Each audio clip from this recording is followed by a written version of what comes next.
Yeah, so I was working as an English teacher, and I was the only foreign teacher in my school. I was the only English teacher, and all of my other coworkers were Korean in heritage. And my boss told me one day that I looked lonely, and I was like, oh, okay.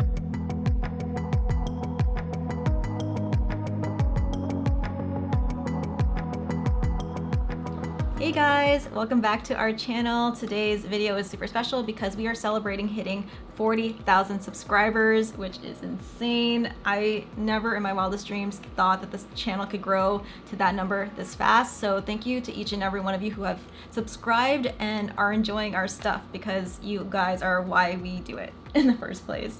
And for this very special video, I put a community post out there asking you guys if you had any questions at all about the business, about us, about any aspect of our lives really, and you guys asked over 100 questions. So we're gonna do our best to answer most of them. I know that a few of them are probably double questions or questions that have been asked a few times, so hopefully we'll be able to get to most of them. The last Q&A was, I think, the raw footage was almost an hour. Whoa. Yeah, I was able to cut that down, but I'll try to maybe include as many as I can and not really care how long this video is, because this is for you guys, for our subscribers, and I know that it's you guys that care the most. But to make it easier, if it does go to a really long length of time, I'm going to break up the questions in specific chapters, maybe about the business or about packaging or about our relationship, because there were a few relationship questions in there, so that, and I will leave the chapter markers down below. Is that what they're called? And you can just jump around to whatever piece of information that you find interesting or relevant. Sounds good. Yeah, it's hard to think about the perspective of the amount of people that are now subscribed. Before, when we were at 20,000, I was like telling Jerick, it's crazy to think that there's a hockey arena or a basketball arena subscribed. Now we're up to like a baseball stadium. We're not quite at like a football stadium yet, but like a whole baseball stadium is. It's 40,000 seats? Yeah, so. Wow. This is for all of you in the box seats and in the bleachers way out in right field.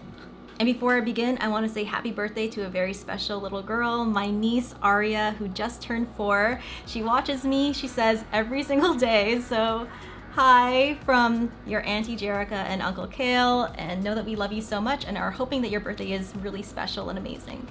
Happy birthday. And now without further ado, let's get into the video.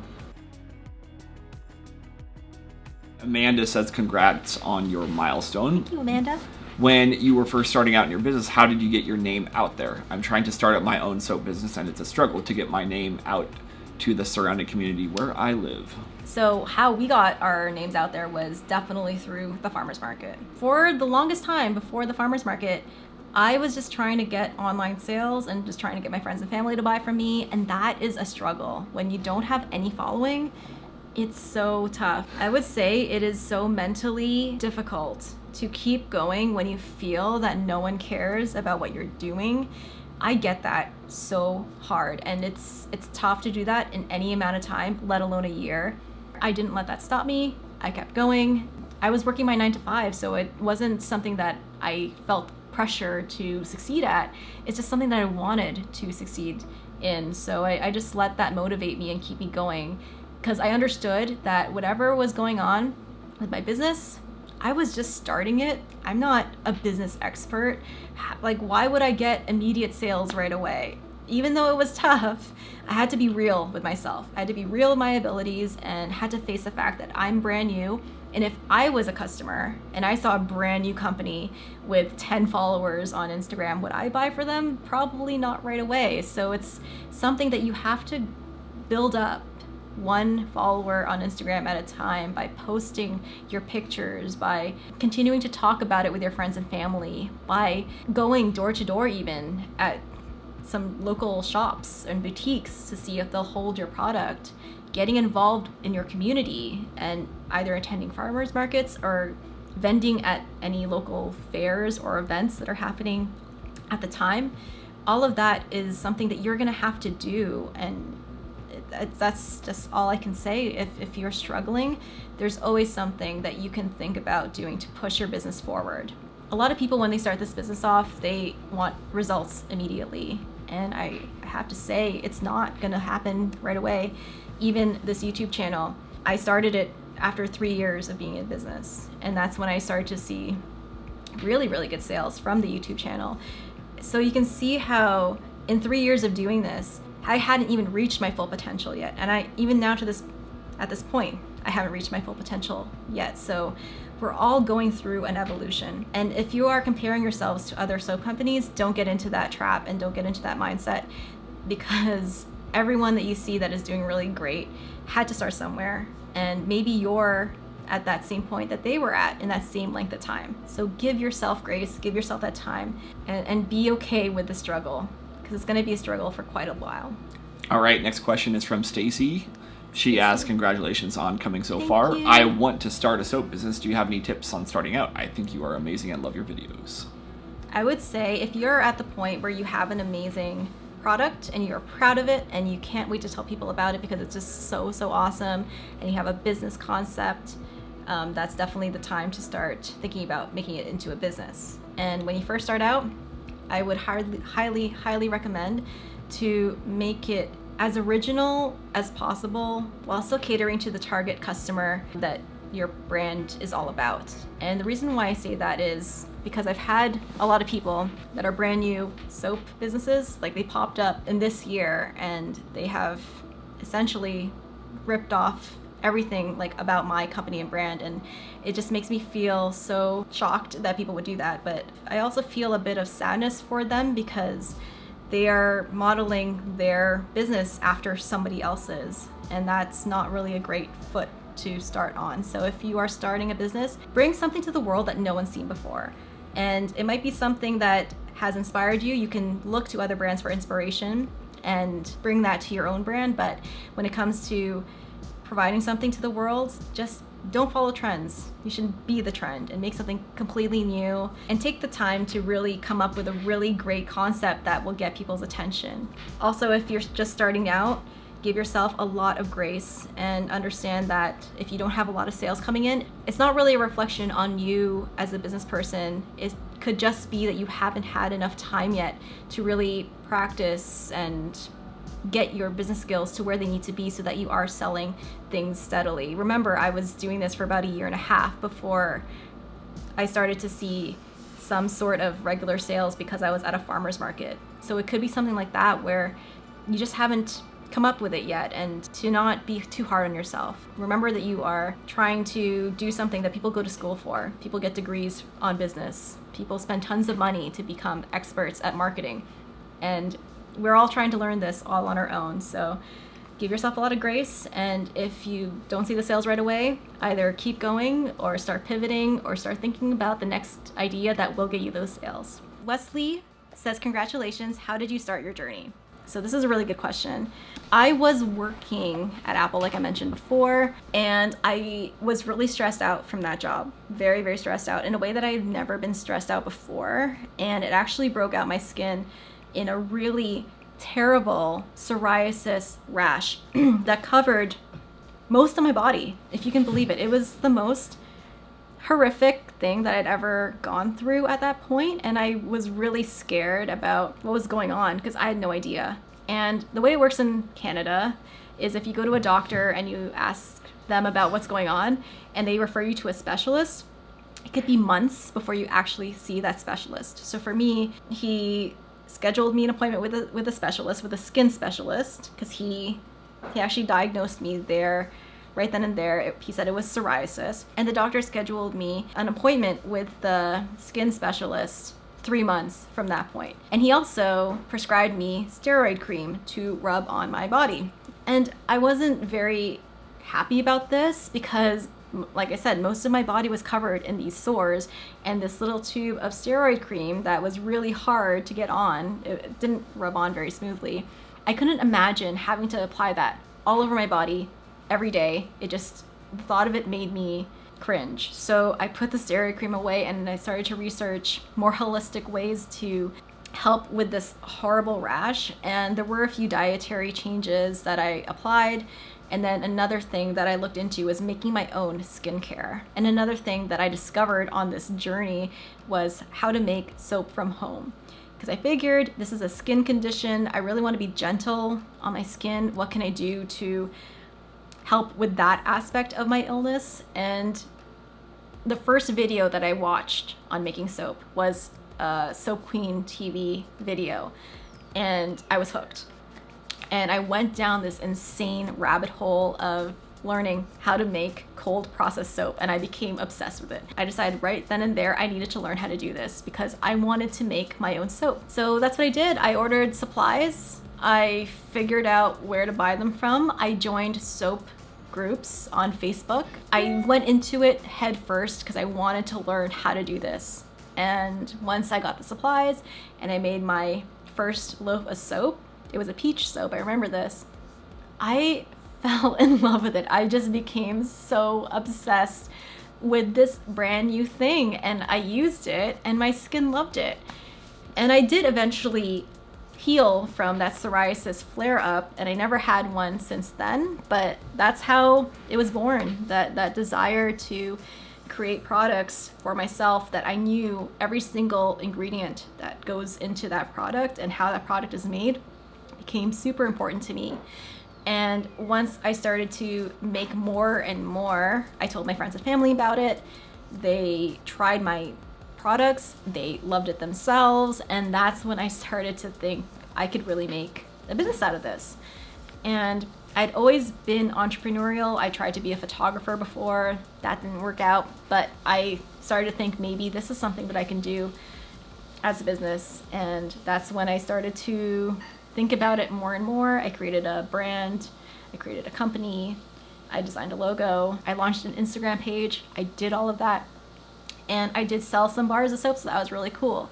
And then I decided to shift gears and completely rebrand, but that's another story. But yeah, that's how I started. Terry Sierra says, wonderful to see you grow. Similar to an earlier question, but specific for one who wants to turn hobby into business, what formal courses, class, training would you recommend? What courses did you invest in for both the cosmetic side and the business side of things? I am a self-taught person.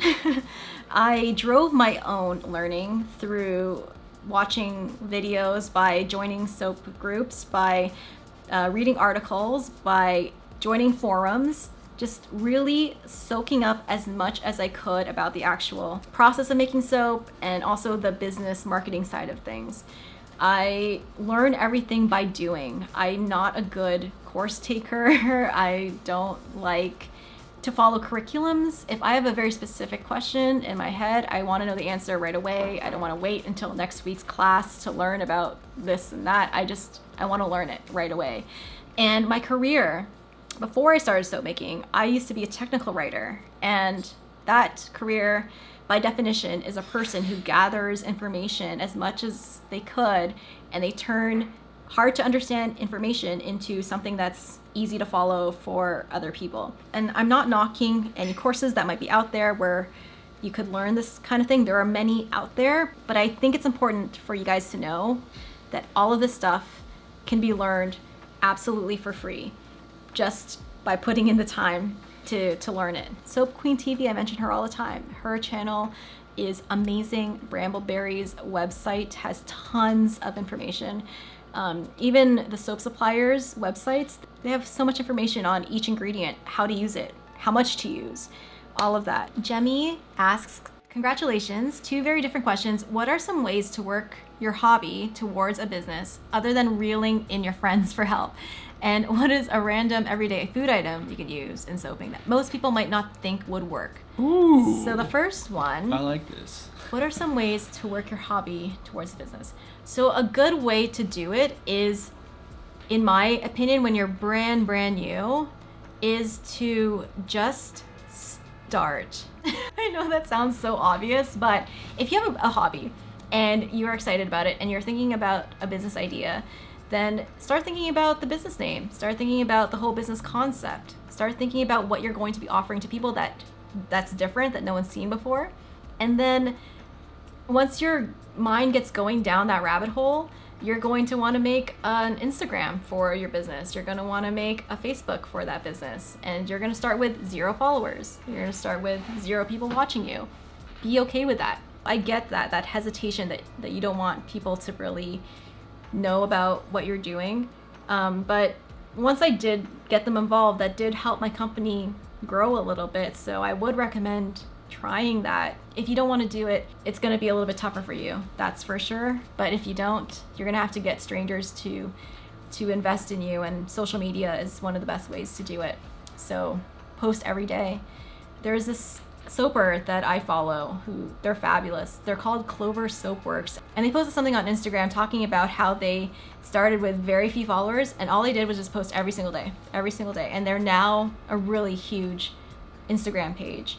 So I definitely think that you can grow by building a following brick by brick, 1 follower at a time, and being consistent. If you're consistent, I feel like there's no way that no one's gonna start noticing you. It might take you longer, but it's well worth putting in that time. In terms of everyday food item you can use, I think for us, coffee grounds. You can definitely use coffee in most things. Okay.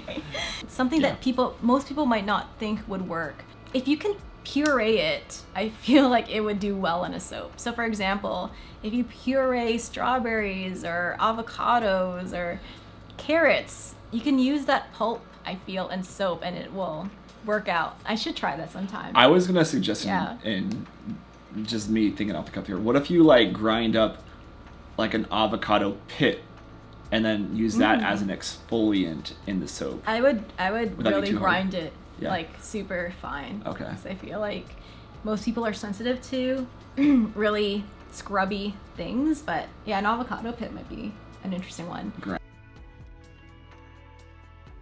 Freebird asks, it says congrats, and then how do you plan your marketing? How do you plan your marketing stuff? So I don't. That's the thing. I never plan anything. I really don't look forward too much when it comes to my marketing. If I'm doing something for the day, sometimes I'll remember to do it, sometimes not, but I film it on my phone, and then I'll make a TikTok, or I'll take a picture of it and put it on my Instagram.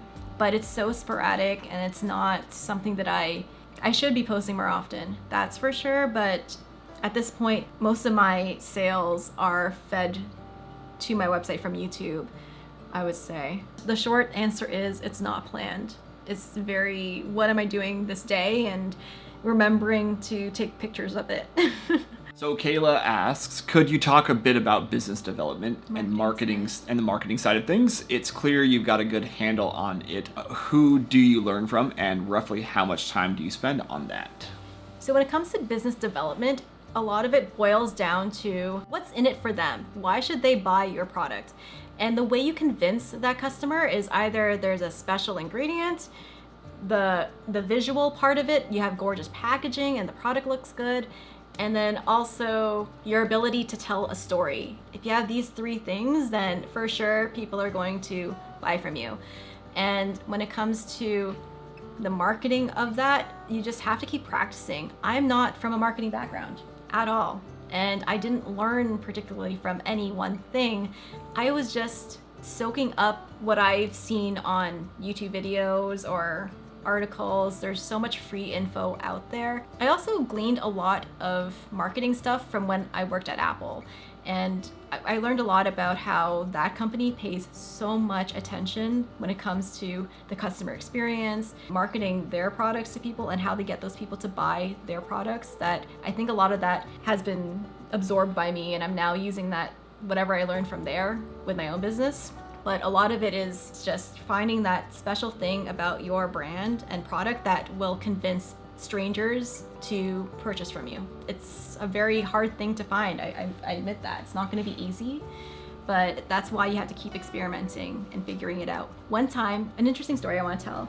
We were in Mexico, and I saw a stand of soap and bath and body products, and their thing was cocoa butter. All of their stuff smelled like chocolate.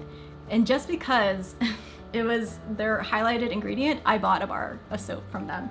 And the bar of soap was okay. It was just a regular bar of soap, but I bought from them because I thought that was interesting that they were all about cocoa butter. And looking back, that might have influenced me picking an ingredient and shifting my marketing technique to focus on hemp seed oil. Specific ingredient, yeah. Yep. But the hemp seed oil part of it came from one of our best wholesale customers. He was the one that suggested to me that I should make a soap using hemp seed oil, and the rest is history. The next question comes from Kelsey, and she says, I know that you make the products in your home. Did you have to do anything special to meet regulations for manufacturing or health and safety? I've heard horror stories about inspectors finding people who don't have everything right. I live in Canada, and in Canada, you have to submit all of your recipes to Health Canada, and they provide a number for you, and that is their, it's not exact, I don't want to say stamp of approval, but it's acknowledgement from them that your recipe is safe. The percentages of each ingredient are safe and comply with the safe range. But that's really all I had to do to start selling my products. I haven't heard of anyone coming to anyone's house and finding them for whatever reason. I feel that as long as you submit your recipes to Health Canada and they let you know that the ingredient amounts are safe, then I think you're good to go for the most part. There is something called good manufacturing practices, which should be followed as well, and that talks about what you should be doing even in your own home to ensure that products don't get contaminated, work surfaces are clean, and everything is sanitized. There's that, but that is not something that I think Health Canada pays too close attention to, especially in houses where you're making product out of your home. Next question comes from Anu.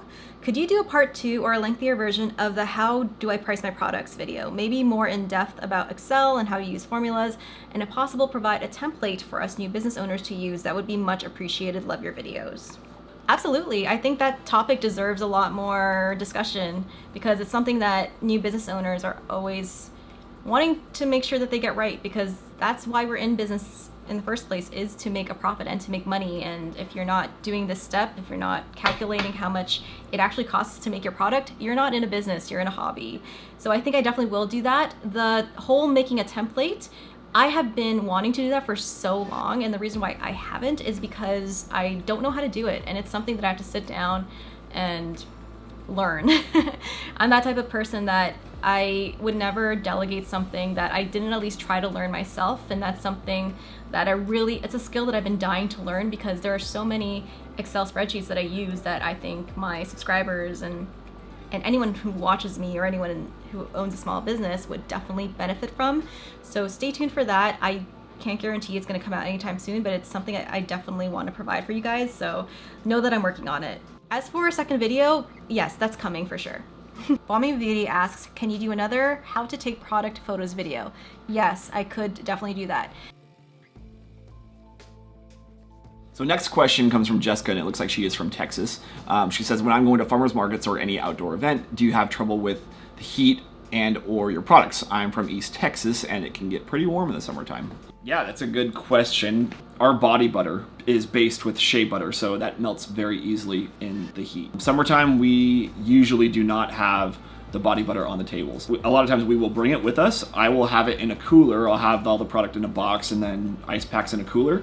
And there are customers that know our products, and so they'll come and look around the table and ask if we have body butter, and I'll say yep, and I'll kind of go to my secret stash below the table to my cooler and let them know that we have it. I will just kind of ask them the question, hey, are you going to be home in the next half hour or 45 minutes? If that's the case, then if you kind of you wrap it up in a bag, keep it out in direct sunlight, it should be okay in the heat. But if they're going to be out and about for another 3 or 4 hours of the day, I let them know it's probably not the best time to be purchasing it because it will be prone to melting. So we have had a few issues actually with the heat. Our conditioner bars melted on us one day, that was pretty embarrassing. But that's something that we didn't know would happen until it did. So what we did was take them off the table and we stopped selling them. And even keeping things out of direct sunlight, just putting it in shade, it still won't be enough. So yeah, we don't put stuff out on the table anymore that could melt in the sun, and that's just really how we do it. We just don't put our products in that situation now from the get-go.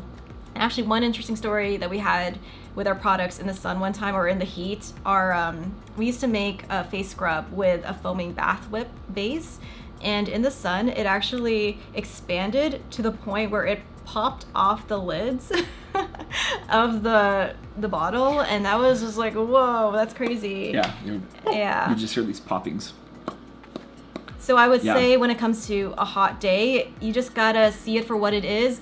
If your products are heat sensitive, just don't put them out there. Yeah. Or reformulate it so that it stays harder. But for me, I'd rather just not put it at risk. My soaps are fine. I've never had any issues with my soaps. My bath bombs, they're wrapped in shrink wrap, so they're fine as well. And yeah. Just be prepared is all I can say. A lot of emulsified products stand up to the heat from what I find. Like now that I've switched to an emulsified formula for my sugar scrubs, I haven't had any issues with melting. Yeah. They're very stable. Yeah. And if you want to still offer a moisturizer during the summer, offer an emulsified lotion, and that's what I've done. And those are very good in heat. All right, so next question is from Lena. She says, congratulations, Jarek and Cale. What sort of items do you recommend to start with at a farmer's market? Obviously, these items change over time depending on the demographic of shoppers, but what do you suggest for those starting out markets for the first time? So I would say is soap, bath bombs. I think you got to have lip balms and some sort of moisturizer. It covers all the bases. I think if you're wanting to start skincare or soap and bath, soap is definitely one of those things you got to have on there. And bath bombs is, if you don't have it with you, it's something that you're going to be asked about all the time. Trust me. I mean, before, when I first started at farmers markets, people asked all the time if I make bath bombs. And I was like, no. And it really sucks turning people away. And while you shouldn't be catering to everybody, when you get to a point where people are asking about something all the time, that might clue you in that there is a need in this town for this product. So you got to make more of it. And then that's how you know you have a guaranteed seller right there. So I would say bath bombs is something that you definitely should consider adding to your line. People love them. It's one of our best selling products, I would say. For sure. And the lip balms is a nice low ticket item. If people pass on your soaps, if people pass on your bath bombs, they'll end up buying your lip balms because everyone uses lip balms. Lotions and moisturizers, I would say make that low on your list, but definitely start with soap. Definitely start with bath bombs. And these are great items too because they're the most eye-catching. If people are passing by, they're going to notice the colors. They're going to notice the familiar shape of bath bombs. It's going to draw people to your table. And then next question comes from Katie Richards. How many hours would you say you work a week on your business? I've never calculated it. I know I should. We should, yeah. I think we said that. You need to start doing things like that. Yeah. But I would hazard a guess at a lot. Yeah. Way more than 40. Definitely Let's just put it that way. I work way more now than I ever have in my whole life. I would say probably 50 to 55. On a busy week, maybe 60, I would say. Yeah.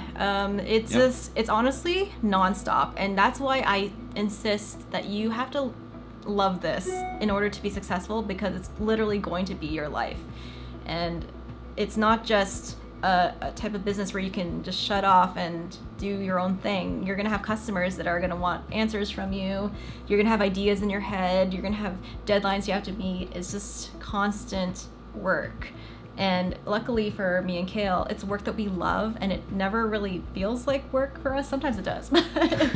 For the most part, we pinch ourselves that this is our jobs. Like, we can't believe that we get paid to do this, and we love it so much. But yes, it is a ton of work. Yeah, and then next question is from Aksa. Aksa. Hopefully I'm pronouncing that correctly, Aksa. Yeah. It seems to me that you're both the only members of your lovely small business. If so, I was wondering, how do you schedule vacation time when needed? I would say how we do it is we just force ourselves to do it. And we turn off our online platforms, we shut down our Etsy, we shut down our Shopify after we schedule it in and we plan for it, and then we just turn our brains off for that portion. And we're kind of, I guess, we really haven't had a vacation the last year and a half either. So no. Yeah, I guess the pandemic has forced that on us. Like, we haven't been able to go anywhere really, but in the past, before that, That's what we've had to do, is just shut everything down after we scheduled it and just don't pay attention. After we of course, we let our customers know we're going to be going on vacation. But you have to be okay with the fact that you're not going to be making money during that time. So you have to plan financially for that and just make sure you're covering your bases and make sure that the majority of your customers' needs are met. And I think even with that being said, we're never fully on vacation. I think we're still like having one eye on our emails and still paying attention to things here and there. That's how it is when you own a business. You can't really shut off, and especially like you say, when it's just the two of us, it's really hard to turn it off. But hopefully in the future we can hire more people and we'll be able to go on a more true vacation at some point. But as it is right now, we're paying our dues, and that's how I see it. We're working really hard, but I see it as paying our dues until we get there. And then the next question comes from Alexis. She asks, how did you up production in a small space? I had to invest in some tools. So I had to buy the trays for my bath bombs, because the way I was drying them before, they were just rolling around everywhere. So because I had so many bath bombs I had to make, I bought those like really big bath bomb trays from the bath bomb press, and that really helped me make a bunch more bath bombs and give them a spot where they can dry safely and in their rounded shape. Before I was using egg cartons, and that wasn't really good at all. And I also have been organizing it by building shelves and putting stuff up and away from the floors, and it's really been an evolution of figuring out the needs of the business and making my house work for that. I don't have a big house, actually, like a pretty modest house, but even now we're figuring out ways to make it more organized, to be more efficient, and it's just been a process. The next question is from Norma, and she has two questions. One is a business related question: what is your most profitable product? And number two is a personal question: how did we meet? So I'll get the business related question out of the way first. And I would say the most profitable product is our lip balms. Would you agree to that? Yeah. The last time I looked at the... That or the bath bombs, I think, are the most profitable products. And the reason is because with the bath bombs, they're mostly made of baking soda and citric acid. And all of the other stuff, it's a very small percentage. So when you calculate everything, comparing how much you sell it to what it actually costs, it's a huge margin. And same goes for the lip balms, because if you make a batch of lip balms, even though it looks like this much in the beaker, it makes like 20 lip balms. So it's very easy to make a lot in a short amount of time. And the stuff that makes up the actual product, it's not very expensive at the end of the day. Shy One or She One asks, how long did it take to start seeing real money and making regular customers? I've had my soap business for a year now and have trouble getting steady sales. From when I started, when I first launched my very first business, which was a totally different company name, to when I started to make real money and it was under a new business name, that was about a year and a half of development and learning and all of that stuff. And what happened once I started to make the real money was we got involved in our local farmers markets. And even in the beginning of that, when we first started with the farmers markets, we weren't seeing, super regular sales. But as we continued to show up there, we started to really grow our local customer base, and we started to get to be known around town as soap people. So that's how we got people to come back. It was a year of the pandemic that we started to see very steady sales. And I wonder if it was because of what was going on in the world and people were shopping from home online more often. But our online sites, which we would literally get a sale every 2 weeks, and we were like, yay. It just literally exploded. It went like this in our Etsy and in our Shopify. And ever since then, it's been steady. So we don't know if it had anything to do with what we were actually doing or if it was the climate of the world. But I will say that in the time that I was getting to that point where I was making steady sales, I was always working on the business. I was always working on our brand. And I wasn't letting the few sales coming in, I didn't let that discourage me, make me want to quit what I was doing. I still wanted to figure it out. I'm kind of obsessive about that. And I remember in the days where I wasn't making very good money, thinking to myself, I'm going to figure it out. There's something that I'm going to do that's going to make the business just explode one day. I don't know what it is, but I'm going to get to the point where it's just going to be bonkers.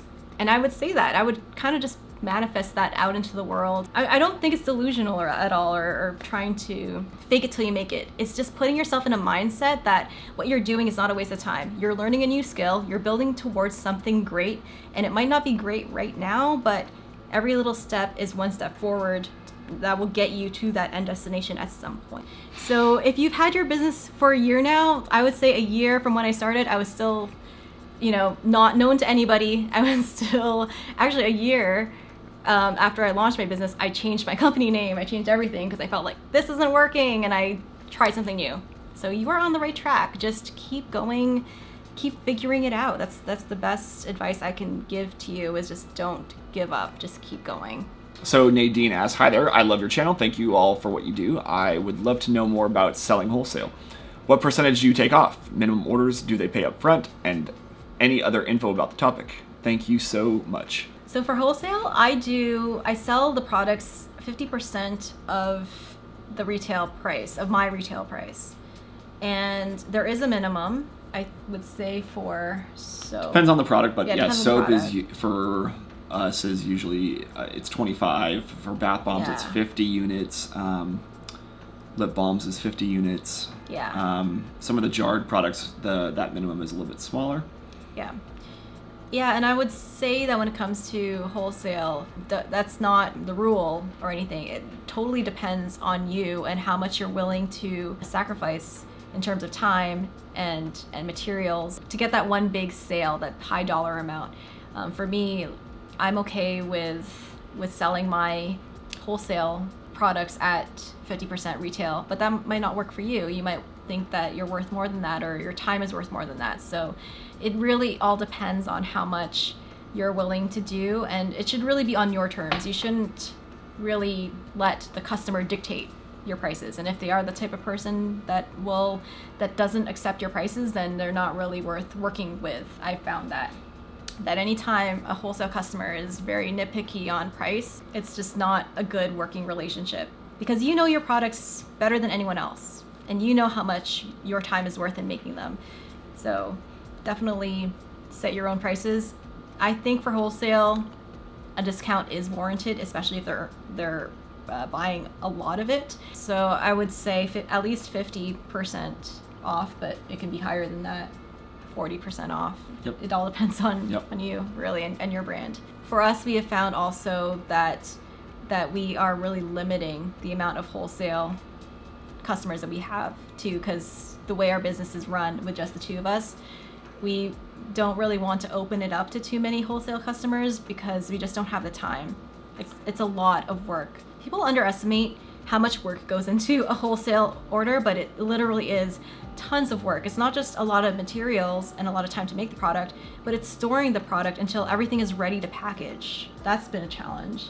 Like our last order has, how many bath bombs that they ordered? Just like 270. Yeah, and I'm making them and Cale's wrapping them as I go along, but now he has to store them in a box until everything is ready to go. And then on top of that is transporting them. That is a whole other challenge in and of itself, because you want to make sure that all those products arrive to their end destination safely, and that can be a struggle too. It's just a lot of time devoted to that for one customer. So it's you need to figure out your comfort level in terms of how much it's worth to you, because it's not just a lot of money at once. It's the time, it's the effort, it's the stress, and for each wholesale customer, it's always, I wouldn't say a stressful time at this point, but it's always like we have one eye on the wholesale customer and the other on the rest of our retail orders, and that can be really hard to juggle and manage if you are a small business like us. Yep. The next question comes from Tawai. I think that's the name, how you pronounce it, Tawai. It's like Hawaii, but with a T. That's a really cool name. Is there any way to get bath bombs to hold together and float when using Epsom salts? I've tried everything, but I haven't had any success.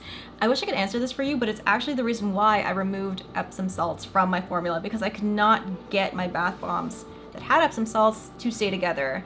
And it was honestly, as soon as I removed that ingredient, my bath bombs were solid. And I'm not saying that it's impossible. There are definitely recipes out there on YouTube that include Epsom salts.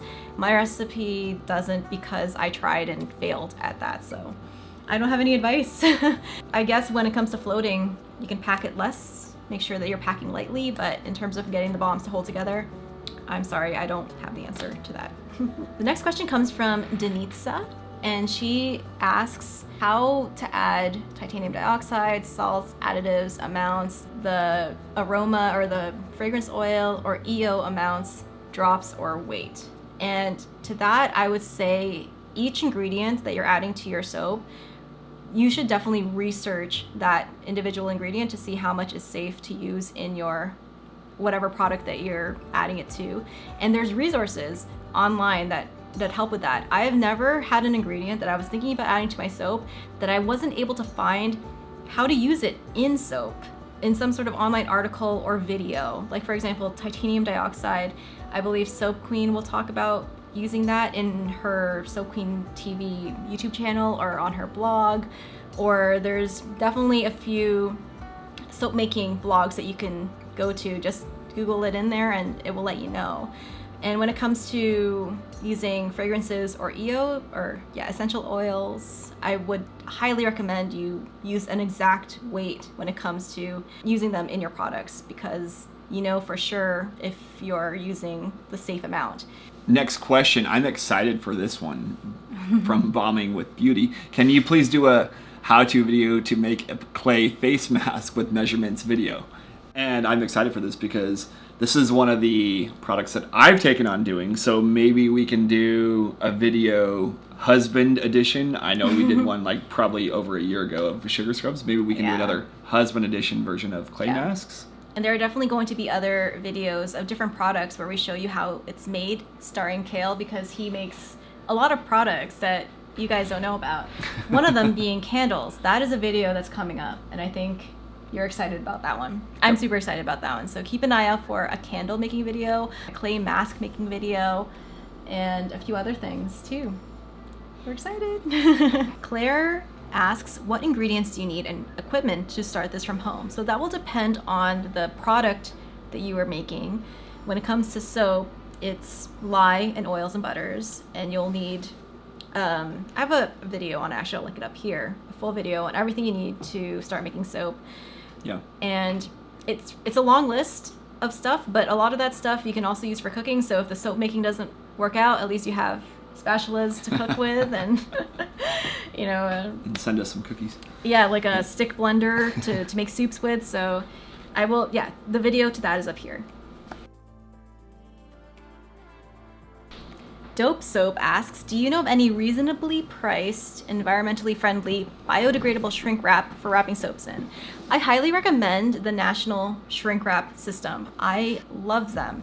And I think on their website, I don't know where exactly it says on there, but it comes to about 2 cents for every bar of soap. I really, really like this company a lot. I think the prices are certainly reasonable, and even though I ship it from the States to Canada, I still think it's well worth the money. So I highly recommend them. And the end product, when I wrap it with the National Shrink Wrap System, looks amazing. So yeah, that's the company I would use. I'm gonna link them down below.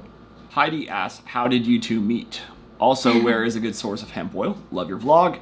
You have helped me immensely. We met in South Korea teaching English.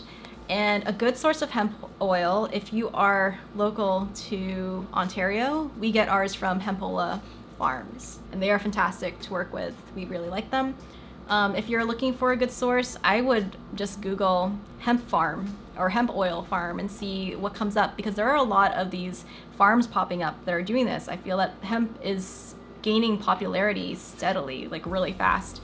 So I'm sure that there are suppliers out there that will be able to give you hemp oil at a reasonable price. If you don't have any hemp farms around you, then a soap supply store will probably have hemp seed oil that you can buy from them. I know Brambleberry sells hemp seed oil. I know that, I think New Directions Aromatics sells hemp seed oil. All of the big soap suppliers, I'll link a few down below. If you're curious, just go check them out, and they will have hemp seed oil there for you to purchase.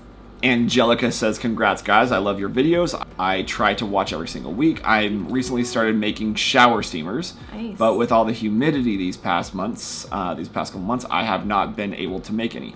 I'm searching for a dehumidifier. What brand do you guys suggest? So we have two from the brand Danby. Yeah, we have two Danby, and then Yeah. the other one, I can't remember what it is off the top of my head. But we really like the Danby a lot. It's a really robust type of dehumidifier. If I can find it on Amazon or on the Costco website, I'll link it down below. But it is amazing. We love it. It hasn't broken down on us. I've had it for a while now, and it really does help with making my bath bombs. And I thought I needed two, but if I just have the Danby running, the one single dehumidifier, it's perfectly fine. And I've made bath bombs in thunderstorms. I made bath bombs in really wet weather, and just having that single unit on makes a huge difference. So Danby is the brand I would recommend. The next question is from Karen, and she asks, I've watched and rewatched your videos. Thank you for sharing your journey. I'm Small Potatoes, a few hours north of where you are. Oh, hi. My question is, where do you get your glass jars from? I've just started body butters and scrubs and would really like to get away from plastic, but trying to find glass jars that are economical are hard to find. Thanks again for sharing your Quench experiences. They have helped me more than you will ever know. So Karen, that is great that you're near me, because where I used to buy my jars was from this company called CDL, and they're actually a maple syrup supplies company. But we don't buy from them anymore because we shifted to Uline. But CDL jars are definitely way more affordable.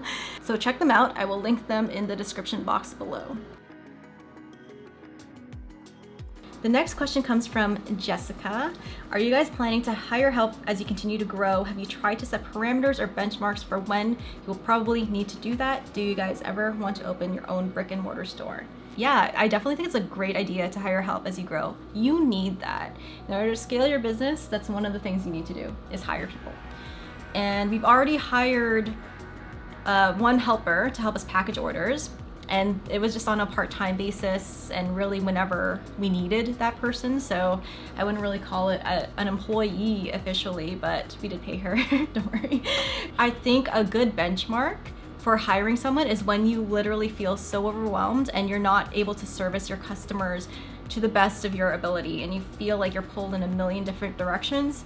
You gotta hire someone at that point. And even if it's someone to come in and help you package orders, because as soon as we brought her in, that was huge. It helped us and our business so much, just having one extra body there, right? Would you say? Yeah, just having that, just not being involved as much in that was easier on the mind. Yeah, and I think a good benchmark as well is if you are making really healthy profits, because at that point you can afford it. And even if it cuts into your profits, the peace of mind that you get that work is getting done in a more efficient manner, that is well worth whatever penny you invest into that. Yeah. And then the question that asks us if we're gonna open our own brick and mortar store, we don't know. It's something that I know that I said I wanted to do the last Q&A, but now I'm not sure. I feel like we would if the right situation were to unfold itself for us, if that makes sense. Yeah. It's not something we're going to be actively pursuing. It's gonna happen organically, either through we hear from some of the business owners that we know locally that there's a space opening up and here's the rental price and it sounds great to us, and then we go and do that. Or it's just not something that we're going to actively be chasing after at this point in time, but I'm not going to rule it out. E. Rogers asks, love your channel. She's got a few questions here. So will you ever move to a storefront? Someday. We'll see. Yep. It's open. Have you ever partnered with a company to create items for your store? No. No, the answer is no. We make everything ourselves. Yeah, everything is us. Yep. Have you ever considered creating content for Skillshare? I've never considered it, but that would be cool. I've never been approached by Skillshare to create content for their platform, or I have no idea how people get those classes on there, but that would be an interesting project. I think if they were to ever approach me, maybe I would start to consider it. But they are an awesome online platform. Highly recommend them. And last question, I would like to know more about candle making. Oh, we just talked about Ears that. were hot. What kind of wax do you use? When do you decide to add it to your product line? So, like I mentioned before, we are gonna come out with a candle making video, and it's gonna be a good one, I promise you. And in there, we'll talk about the kind of wax that we use. And I think the point that you add it to your line is when you have started to make some regular sales and you have had that feedback from your customers where they're asking for that kind of thing. Because I feel that even though candles are not Bath and Body, it's still in that same self-care industry bubble, and people will buy candles from a table that's selling soap and bath bombs. We get really good sales from our candles. So I highly recommend adding it. If you're thinking about doing it, you should just play around with it and make the candles at home. And if you make a candle that has an amazing hot throw, which is how much the scent fills the room when the candle is lit, you have a product there that will sell very well. And it's something that you can confidently tell people, yep, if you light this candle, your room is gonna smell like this scent, and people will just snap it up. Yep.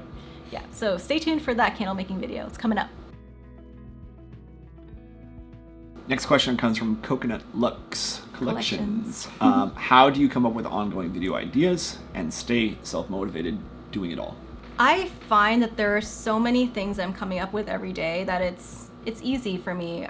There are things where I'm just doing stuff and I'll be like, this should be a video, and I'll schedule it in. I don't have a formal written schedule with video topics laid out. I'm not like that. I'm very disorganized. So it's mostly just living my life and doing regular business things. When I first started doing stuff regularly, what motivated me was seeing the feedback that I would get from people watching me, seeing how much my video helped them, and wanting to make a better video for the next one, and just wanting to keep improving and honing in on my skills, and knowing I wasn't, great yet, but I wanted to become a really good YouTuber. I really wanted to make my channel something worth visiting and something that people would come back to again and again and again. So I didn't really care about numbers. I didn't really care about views. I just wanted to get quality content out there. To me, it was like a muscle that I was exercising.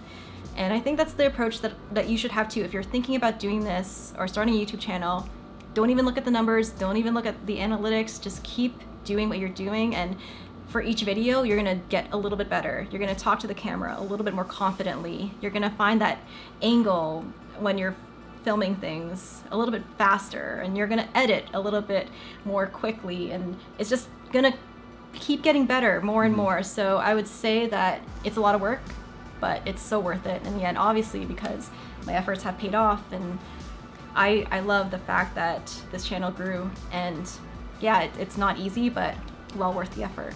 Connie asks, what advice do you have for someone who wants to start a YouTube channel to promote their business? My advice is to just start doing it. And the reason You were why... actually having this conversation yesterday with somebody. Yeah. And the reason why I say this is because when it comes to your business, you want to be in as many places as possible.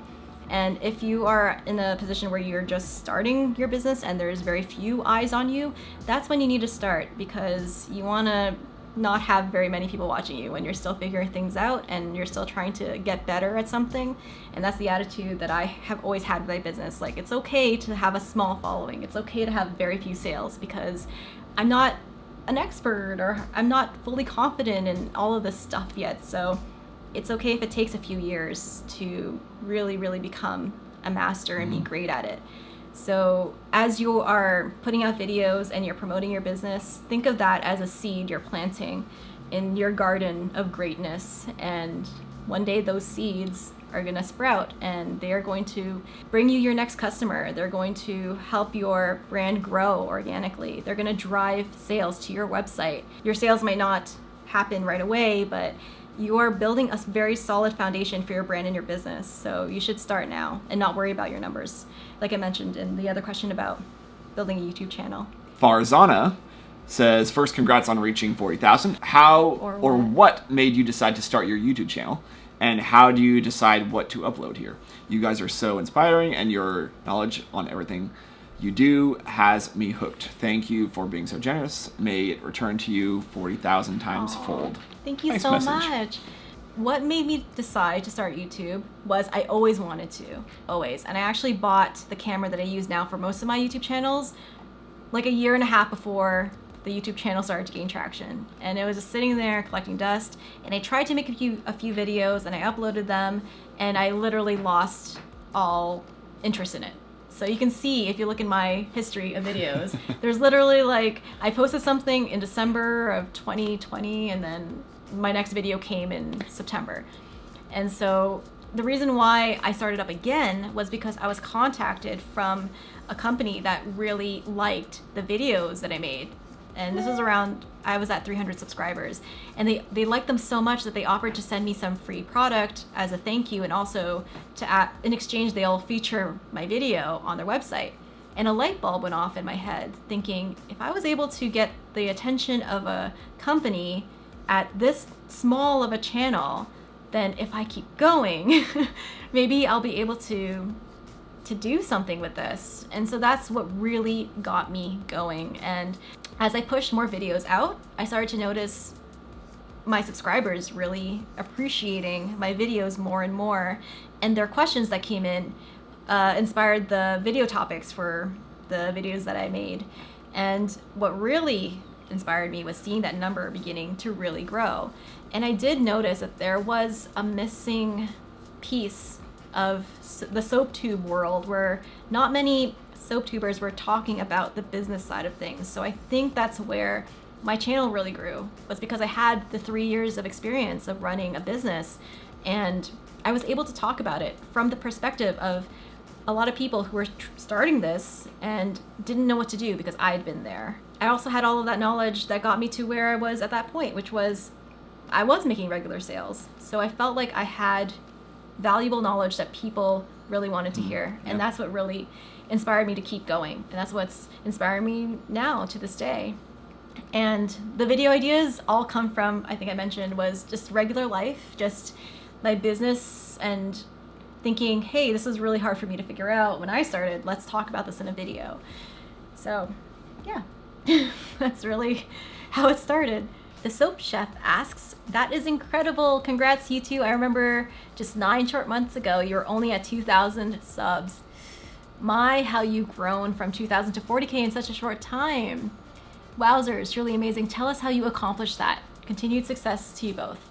So I truly believe that it was my transparency in talking about subjects that I didn't see other soap tubers talking about. So it was just providing a brand new perspective on something that most people weren't talking about. And that's really something that I recommend that you guys do when you're thinking about starting a channel, is what can I bring to this community that no one's seen before? Or what is a way that I can film making soap that no one has seen before? I think that will really help your channel grow by being as original as possible. No one needs another Jerica Zimmerman or another Katie Carson or another Holly from Missouri River Soap or another Adiane Arsenault. They need you. Whatever you are bringing to the table that no one has seen, they need you. And that's another thing about YouTube. Your channel will grow a lot faster if you put yourself in it, because I feel that people subscribe to personalities, people that they like and they grow to know and they want to support. It's like becoming friends with someone, right? I feel like because we put so much of ourselves into our channel that people have come to know us and trust us, and they want to see us succeed, and they root for us, and that's so cool. Thank you guys so much. And you are all our friends. Yeah, you really are. I feel that everybody out there. Especially the ones that come to see us in person.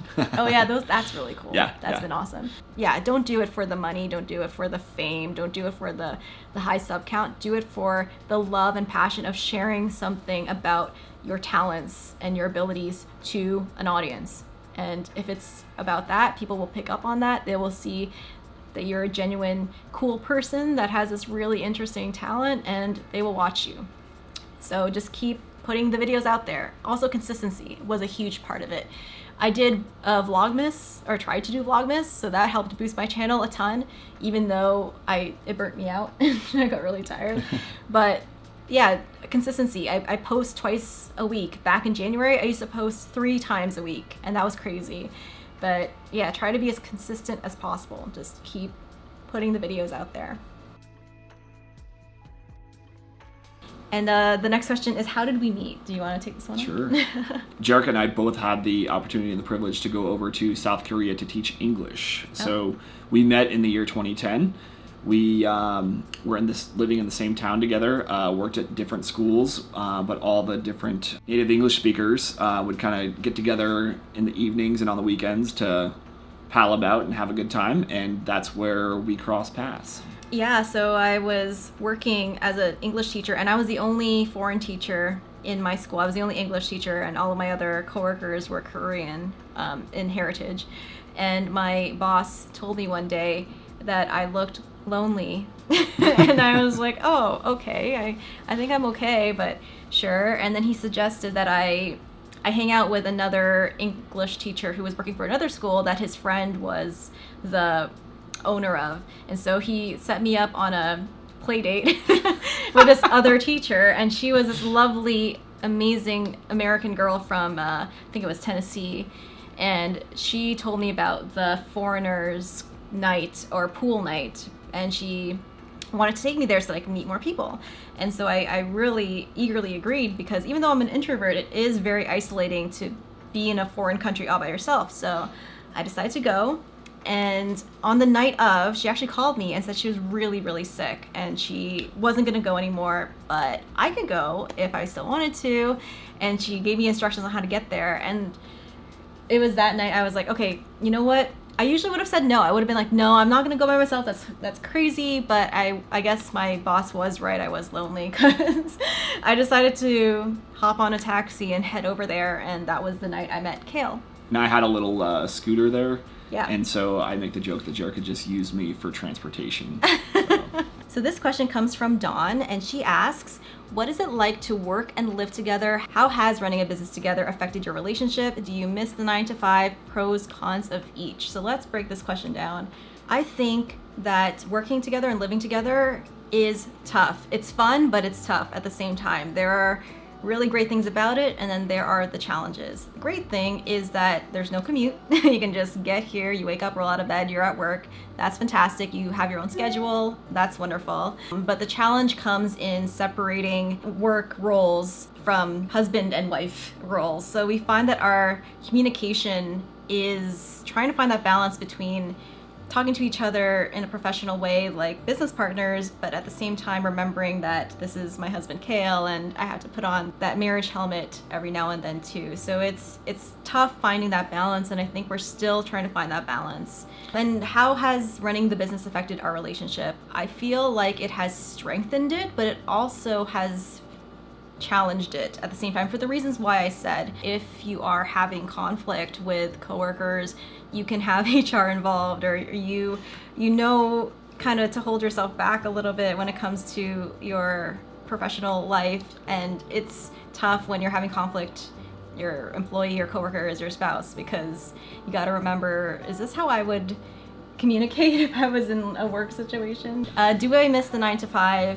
I don't. I was never ever a fan of the 9-to-5, and I was never a morning person, so I always hated waking up to the alarm clock. I always didn't like the idea of a manager or boss telling me how to do my job. I really didn't like that either. I also am not a very social person, so working in a team environment sucked for me as well. So I can confidently say that I do not miss the 9-to-5. Do you? Overall, no. I think there's too many benefits of being your own boss and having your own schedule. If you're working for yourself, a huge pro is that you're your own boss and you set your own schedule, but then also that could be a con because no one is telling you when things need to be done, and deadlines are a little bit more fluid now, and which could result in you not being very productive, and on days where you're not feeling like you want to work. It's not that you're sick or anything, you just don't want to work. It's so much more tempting to just not work when you should be. Whereas with a 9-to-5 job, you kind of have that force that's pushing you to keep going. Yeah. But overall, I don't miss it, and I wouldn't do anything else in the world. I love our job. Yeah, same. The next question comes from Nancy, and she asks, I'm curious to know a little bit more about you two, how we met. We answered that. Where are you both from? Why did you settle there? And what does Cale think about Canada? Okay, so we gave a little story about how we met. Yep. But I am originally from the Philippines. I was born there, and when I was 3 years old, my family immigrated to Canada, and I grew up in Mississauga, which is really close to Toronto, and that's where I was up until I decided to go to Korea. I'm originally from the U.S., a little bit south of Seattle. That's why you see all the Seahawks mugs and the Seahawks shirts and stuff. I still bring that influence. He converted me into our lives up here in Canada. I like living here. I like living in this country. I've lived in some other foreign countries, so really I tell people Canada's not that much different from the States based on my previous opportunities living abroad. Like Jared mentioned, I lived in Korea. In college, I also had the opportunity to live in Trinidad and Tobago. So when I compare Canada to the U.S., it's not all that different. Well, it could also have something to do with the fact that the state and town where you're from. Like I would say Seattle is very similar to Toronto. Yeah, very much so. Being from Seattle, it's 2.5 hours away with the border crossing from Vancouver. So got to spend a little bit of time in Canada before, so familiar with the country. So. Yeah, I would say that Cale has had to adjust to the weather here a little bit because over in Seattle, there's I would say it's more stable there, even though it's cloudy and rains a little bit more in Seattle. In Toronto or Ontario, I should say, the weather is more like extreme. Yeah, it gets really hot. It gets really snowy.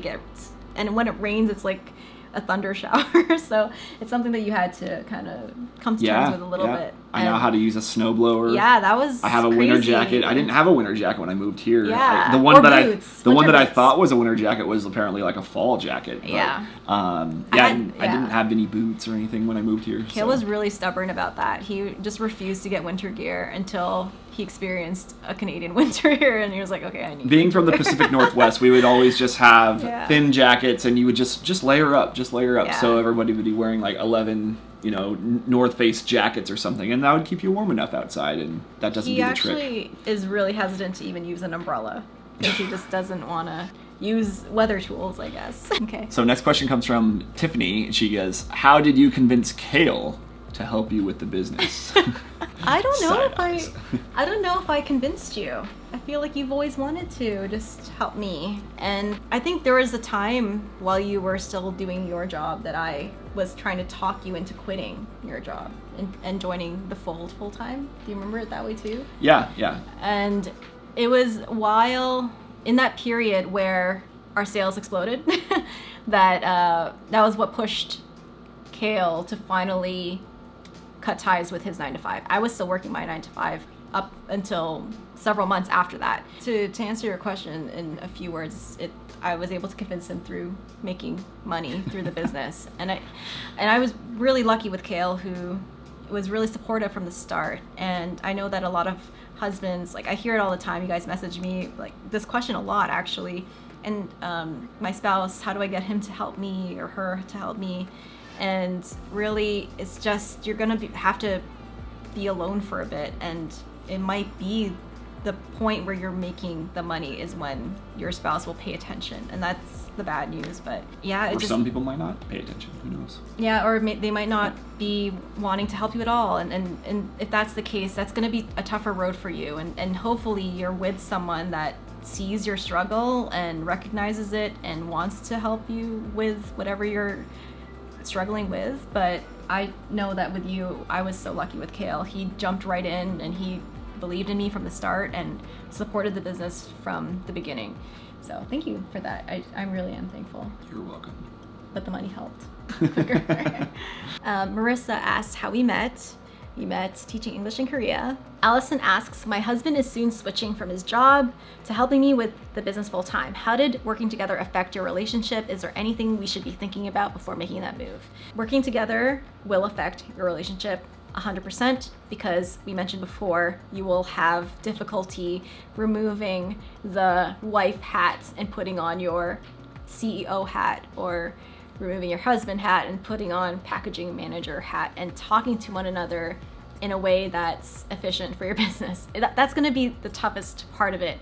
And for Cale and I, we have had arguments about this kind of thing, and it did affect our marriage in that way, where there were times where I felt like I wasn't being heard, or he struggled with not learning something fast enough, or as fast as I felt he could have been learning it. So there's going to be conflict, and one thing that you need to prepare yourself for is how to work around that, because it's going to happen. If you can think of any type of workplace scenario, there's always going to be that coworker or work situation you're going to hate or you're not going to like. And at the end of the day, you can leave that situation and go home, and that's your sanctuary. But now that coworker is your spouse. Now that horrible work situation is now a thing you can't really escape. So it's something that you can only really learn how to handle once you're in it. Because no matter how much you try to prepare yourself and think that you're ready for it, it's just always going to be something that's going to be a big adjustment no matter what. And so next question is actually a comment from Deb Kirk. She says, you and Cale are amazing and so inspiring. I count my blessings the day I found you on YouTube. I love your transparency to teach. So kind and wonderful. You guys deserve all the good. And I look forward to learning more and more from you. Thank you. Thanks, That's Deb. so sweet.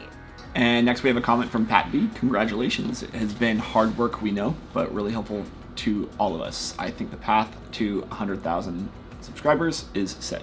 That's so sweet. And the idea of hitting 100,000 is insane to me. So, I mean, I'm so happy and satisfied with 40. Like, we're good. 40K, I'm satisfied, and I can't believe I got here.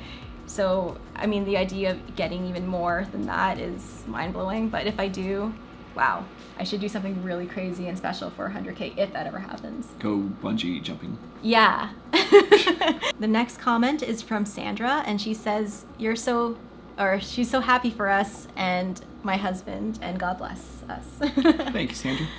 And then Paula immediately afterwards says, congratulations. And then Karina says that she's been subbed since 5K, and she's so happy to see our channel grow so quickly. Thank you so much, Karina, because we are also shocked that it has grown this fast. We are very thankful. And then Sarah says, great videos. May God bless you both and the business continue to thrive and prosper in Jesus' name. Thank you, Sarah. And then Michelle says, congratulations. Same as Jen. Thank you Thank both, you so much. Michelle and Jen. Cindy says, I love you guys. You guys are both so fun to watch. Thank you for sharing and teaching us all so much. Oh, thank you so much. Nelson Interior Soapry asks, says, congratulations. I love watching you guys. I ordered your soap from Australia and it smells gorgeous. Yeah, I remember sending this off. Yay. Jeez, I don't know. Wow, how long ago was this? Like I'm 7 or 8 months so glad it ago? got to you safely. We're happy that the soap arrived there in good form, and we're happy that you enjoyed it. Charlene says, so happy for you. Congratulations. And then Anatea? Anthea. Anthea, oh. Anthea? Oh, sorry, I thought there was an I in there. Yeah, Anthea, congratulations. You guys are great. Thank From you. Australia again, another Aussie. Thank you. So Cale has to go. He has to pour lip balms. So we're still working even while we're filming this video, but Carolina says, you deserve it. Your channel and products are amazing. Thank you so much. Jacqueline says, congratulations. Thank you. Natasha says, congrats, Jerica and Cale. You're truly inspiring. From the first video I watched, it just gets better and better. Thank you for sharing your experiences as soap and bath bomb business owners. The information you share is invaluable. Love and blessings. Thank you, Natasha. Chris says, felicidades. It's all in Spanish. Maybe I'll get Cale to come back and read that. Eva says, great job, you two. Keep up the great video. Sacred North Soap says, congrats, you deserve it. The subjects you cover are much needed to help small companies and even seasoned producers tackle key issues and goals. I'm grateful you started sharing. Oh, thank you so much. This company is amazing. She owns a wonderful soap company as well. Thank you so much for commenting. So this video is super long and we want to address all of these questions. So what we're going to do is split it up into 2 parts. This is going to be part 1, and we'll post part 2 later on because, like we said, we don't care about the views. We just want to thank you guys so much for 40K, and we are going to address every comment under this post. We want to get to every question. We want to answer your questions. We didn't do that the last time. We didn't do that last time, and we just love you guys so much. So, and thank you to each and everyone who took the time to write a question or a comment. And before we go, I do want to quickly thank my patrons. And if you want to learn even more stuff, more behind the scenes info on what we're currently working on, all of my recipes, my Patreon is linked down below. And thank you to the Bubble BFFs over here, who a lot of them are business owners themselves, who have amazing businesses that I've linked in my description box. So please check them out. You guys are amazing. And the community on Patreon has been fantastic. Love you guys so much. And thank you to everybody, anyone who has supported us, who has bought our products, who has subscribed to our channel, who has been rooting for us since the very beginning. It's for you guys that we keep doing what we're doing, and we will keep doing that for as long as you guys will have us. So thank you, everybody, from the bottom of our hearts. Hopefully you guys stick around. We are so thankful to you.